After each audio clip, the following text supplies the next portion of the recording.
Hello, I'm Dr. Sandy Chapnick. Welcome to another episode of You and Your Health. So it's the holiday season, and I sure hope that everyone is going to have a wonderful holiday season, and this will be my last show, obviously, of the year. And as you probably know, I've talked about a lot of things, nutrition and exercise and everything that has to go with a healthy lifestyle. So I regularly exercise, as I encourage my patients to. And when you exercise and you go to the same gym, you start to meet people and introduce yourself, and it becomes a little bit of a social aspect as well. So over the course of time, I kept running into this lovely woman, and we started chatting, and I find out that she is an ergonomics specialist. And I thought, now that would be a fabulous idea of someone to have on my TV show. So I asked her, and she was a little nervous, but she agreed because I think she recognizes that she wants more people to really understand what she does. So she agreed to be on the show, and she is my guest this evening. So let me introduce you to and tell you a little bit about Karen Irving Deady. She's a certified industrial hygienist. At Tufts University, she has a Master of Arts in Urban and Environmental Policy with the field of concentration of industrial hygiene. She's got more than 30 years of broad-based experience in occupational environmental health and safety, the last 12 years specializing in computer workstation ergonomics. She's been self-employed from 2010 to now and running her business, Computing with Comfort, Ergonomic Solutions, where she specializes in comprehensive on-site computer workstation assessments, training programs customized for computer users, their supervisors, and management. And she's got a whole bunch of other degrees and affiliations, and we could be here forever. But instead of reading all that, let's just introduce you to our audience, Karen Irving Deady. Hi. Welcome to the show. Thank you for having me. You're more than welcome. I was looking forward to this. Well, I've been looking forward to it as well. So I am sure that my audience all knows at least the term ergonomics, but I'm going to guarantee you that most people couldn't define it or really know what it's about. So let's start out with something really basic. Can you define what ergonomics is? Well, basically, the basic definition would be the science of preventing the development of occupational disorders and reducing discomfort and fatigue. It's all about fitting the job to the person, not the person to the job. So a lot of it involves specific types of design products, a great deal of evaluation and observation of the individual at work to identify a lot of potentially injurious awkward postures, contact stress that can harm the soft tissue structures. And this soft tissue structures that I'm mainly concerned about are the tendons, the blood vessels, the nerves, and the muscles. Well, as a chiropractor, I'm kind of concerned with all those things too. Yes. So I'm glad to hear that there is a discipline out there that can help reduce or hopefully potentially eliminate injury and damage to those areas. And I would imagine it's mostly upper body type stuff. Would I imagine that to be correct? That's true. Most of it is upper body. I also, through my 12 years of developing my program, use a lot of information from research with humans, and followed closely David Rumpel from the University of California, who is very well known in the field, along with Alan Hedge from Cornell University, and of course Emil Pasquarelli, who has been in the field for probably 30, 35 years, starting out before computers were even very popular. So I imagine ergonomics was in its infancy back then. It was, but he had developed a lot of ergonomic techniques for musicians. Okay. And he is a professor emeritus at Columbia University. And he wrote this book right here, which is one of my Bibles of Repetitive reference. strain injury. Yes. Okay. Yes, so. Certainly. So all of their information, and I'm on PubMed a lot, reading the different research articles, not of all of which that good, but you have to really sort out the good ones. Well, it's like when you go to a seminar. If you can yes. pick out a couple of nuggets, that's all you're there for. Absolutely. So obviously you do a lot of work with computer workstations. Absolutely. And at this point in time, I would imagine everyone on, at least the overwhelming majority of people work on computers at some point, either at home or at work. Yes. So what I would love for you to do is give a basic description of what an ideal workstation would look at. I know you've been doing this for a very long time. I know you've studied extensively. So if you can let our viewers know what a workstation should really look like, that would be great. Okay, I'm just going to talk about the basic elements and then build up as we go along with the questions. The ideal workstation, first of all, with the person seated comfortably in their task chair. The monitor should be centered in front of them, and it should be about an arm's length away, and it also should be height adjustable, and the height depends upon whether or not an individual is wearing glasses. If they're not, usually the visual location that's appropriate would be 2 to 3 inches below the casing on the monitor. For those who wear trifocals, bifocals, progressive lenses, it would be a couple inches lower than that because, of course, those individuals are looking through the lower portion of their lenses. And So I can what else would I like to see? I can already tell that my monitor is too high because I'm constantly you should doing not, this. That even slightly doing this can be injurious. It's amazing. Even subtle changes can either be positive or negative, whichever way you're going. In addition to that, if at all possible, the monitor should be placed perpendicular to a light source, so on the side, so you don't get glare, because that can certainly make it difficult to read the text or images on the desktop. The keyboard, of course, should be lined up in front of the monitor, and if it's on the desktop, it should be the front of the keyboard should be lined up with the edge of the desktop, as should the pointing device, the mouse. The reason, because a lot of people, if they push their keyboard and their mouse back a little, they get into a very injurious habit of keying like this with exposed area in their wrists. And would that potentially lead to more of like a carpal tunnel type syndrome? It could. Okay.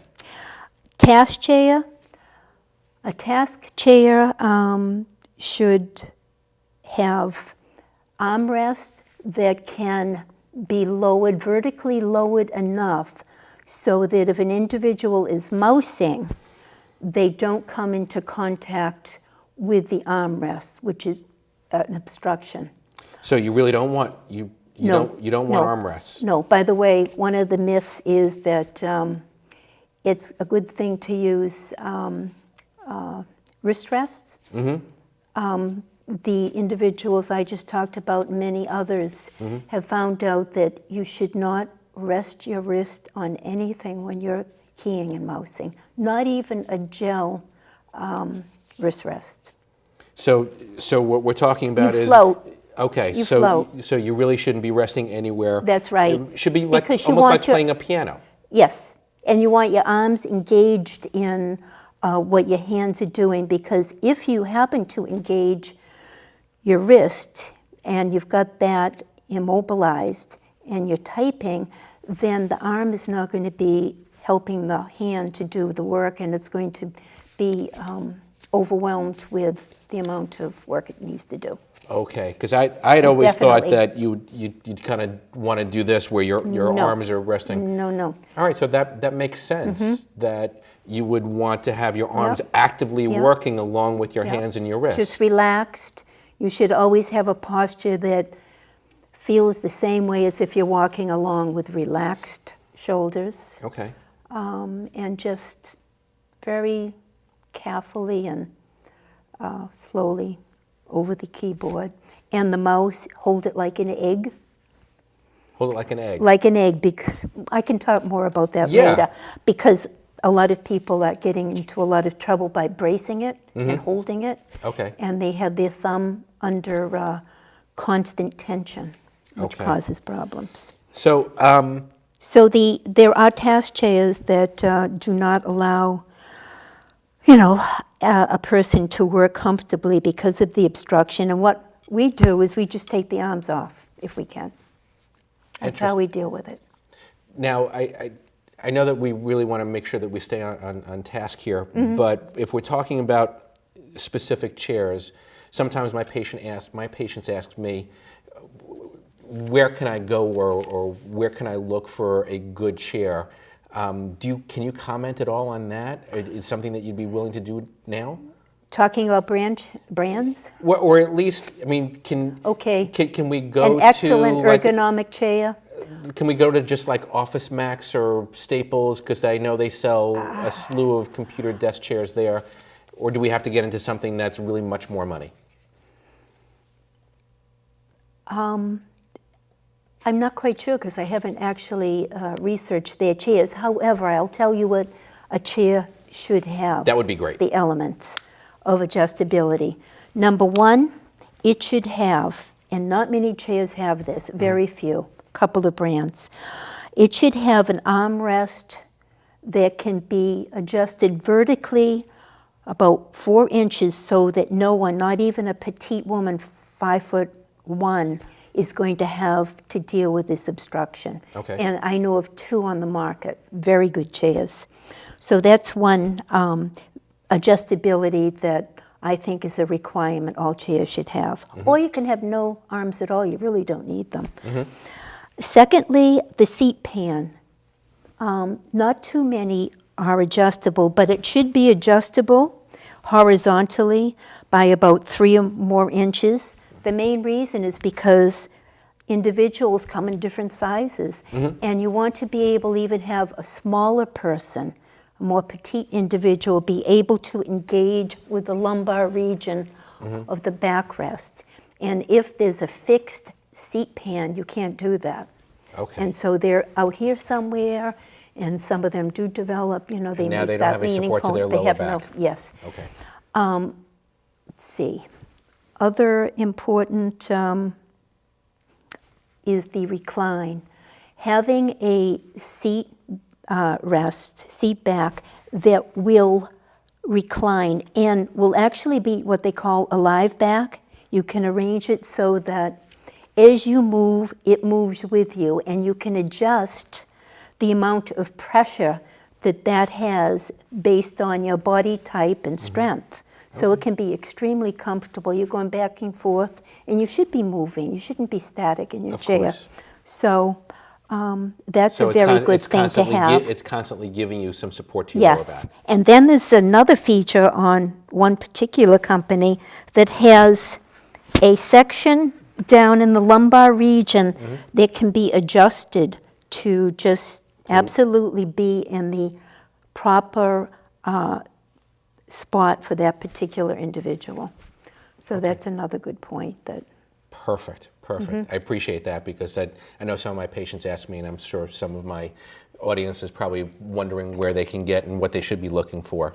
And seat footrests are extremely important, because you do not want to have pressure on the back of your thighs from dangling your feet or resorting to putting your feet on the metal base under your chair. A lot of people do that, and that's really bad because you're constricting the blood flow, and also you could be hitting up the front edge of the seat pan could be hitting and pressing on the out a knee, and that could cause a lot of problems, restricting blood flow.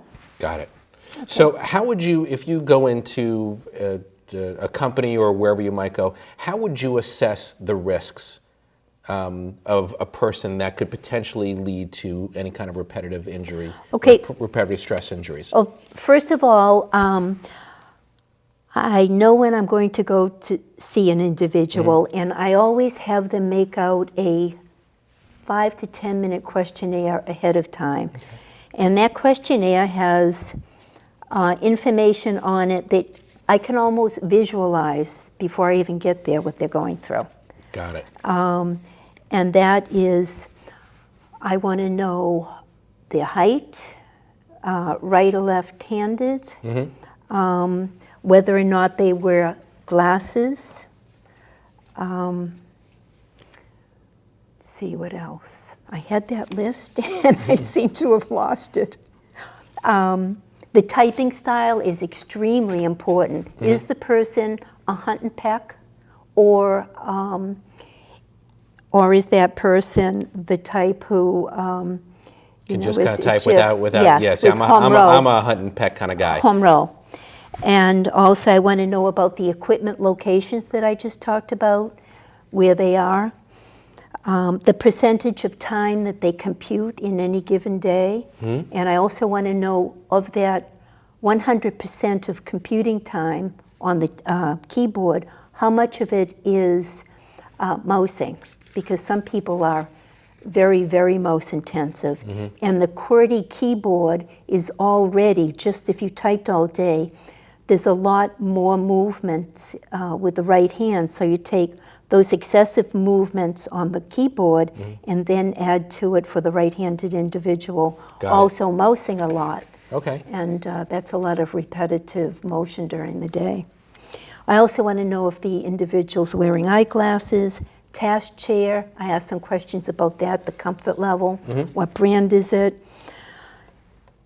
And then I call them up and I tell them that I do not want them to change anything in their workstation. I want them to leave it exactly as it is and to be prepared when I visit. And my evaluations usually span from 45 minutes to an hour and a half. Okay. But the first 10 to 15 minutes is just observing them work, looking for the awkward postures and all of those subtle things that could be causing them discomfort or could in the future if they haven't yet developed any, soft tissue injury. So just a lot of observation. Yes. You can pick out pretty quickly. Yes. What is a potential hazard for them. Yes, and I take a camera with me, and I take a lot of photographs because my reports are meant to be educational and instructive for the user. And so I have, the PowerPoint presentation with the photo, and then point information on the other side, specifically talking about the particular posture that we're trying to correct. So essentially how you work it is almost kind of like how I work it with my patients. You do an examination, and then you do a report of findings. It's usually a two-day type of type of an affair here? Well, I don't go the day that I am assessing the questionnaire. I'm doing that at home. Got it. Okay. I'm doing that at home, and then I'm talking to them on the phone. But I've had so much experience that I thoughtfully developed that questionnaire. It's amazing how much it gives me as far as the anticipation that I have, because I want to bring some material with me that I can provide for them right away to leave with them, brochures, web links, maybe to how to use the chair, that type of thing. Got it. So talking about a poorly designed computer equipment, what can you pick up that you think could lead to discomfort and pain from users? For poorly designed equipment, well, first of all, I already talked about the chair. Okay. Secondly, it's that keyboard that just has the straight keys, which for the many touch typists in the world. The moment you go on home row and start typing, you're going right into what we call ulnar deviation, which is an awkward posture to the wrist, going sideways out towards the pinky finger. And imagine doing that all day. And so that's one inherent design that So there are different keyboards that... Oh, yes. There are a lot of keyboards. And the one that I find works out quite well is a $15 Microsoft Comfort Curve 2000 keyboard that they no longer manufacture, but Amazon has. Really? Yes. And they're $15. That's not a bad price for a keyboard anyway. No, it certainly isn't. So it's called a Comfort Curve? It's called, and you have to be careful with Microsoft because they have a tendency to have very similar names for things, and you can very easily order the wrong item. So again, it's a Microsoft Comfort Curve keyboard 2000. 2000. But they have a lot of keyboards that have 2000 at the end. So right away, that 6-degree continuous curve and very easy to touch keys and a lot of hot buttons that save a lot of repetitive. Typing. Yes, really does help. And I've never had a person who didn't like it. And it also has a small footprint. Okay. Which is good because then you can get the mouse even closer, and you want to be mousing closer. You don't want to have even the slightest amount of shoulder abduction because over time that can cause a lot of discomfort. So we want to stay close. That makes sense. Do you want me to continue on with the evaluation? Sure, on let's do site? It. I mean, because that's So what I you do. finished that So part of it. let's talk about that. I finished that part of it. After the observation and all the photos have been taken, if there's any rearrangement that has to be done, it's physical. I do this.